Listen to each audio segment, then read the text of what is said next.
Hello guys, তোমরা সবাই কেমন আছো? And welcome to my another video. তো আজ আমরা চলে যাব মায়াপুর ইস্কন মন্দিরে। তো তার জন্য আমরা ভোর ভোর উঠে পড়ি আর স্টেশনে চলে আসি শিয়ালদা লোকাল ধরবো বলে। যেহেতু কৃষ্ণনগর অনেকটাই দূরে, তো আমাদের অনেক ভোরবেলায় উঠতে হয়েছে 3টের দিকে। তো এখন বাজে 4:10 আর আমরা এক্ষুনি ধরব শিয়ালদা লোকাল। তো আমরা চলে এসেছি শিয়ালদাতে।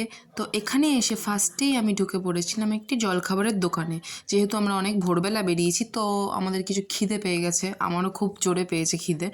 তো এরপরেই আমরা ধরে নিলাম কৃষ্ণনগর লোকাল। মোট 28টা স্টেশনের পরে আসবে কৃষ্ণনগর সিটি জংশন, আর সেখানেই আমাদের নামতে হবে। তো আমি চলে এসেছি কৃষ্ণনগর সিটি জংশনে। তো এখান থেকেই আমি সোজা চলে গেছিলাম লুচির দোকানে, যেহেতু আমার খুব জোরে খিদে পেয়েছিল, আর এখানে লুচি আমার ভীষণ ফেভারিট। তো দেখো তোমরা, কাকু খুব সুন্দর করে আমাকে লুচি সার্ভ করে দিয়েছে। তো সেখান থেকেই আমরা ধরে নিয়েছিলাম টোটো মায়াপুর ইস্কন মন্দির যাব বলে। তো আমরা চলে এসেছি মায়াপুর ইস্কন মন্দির।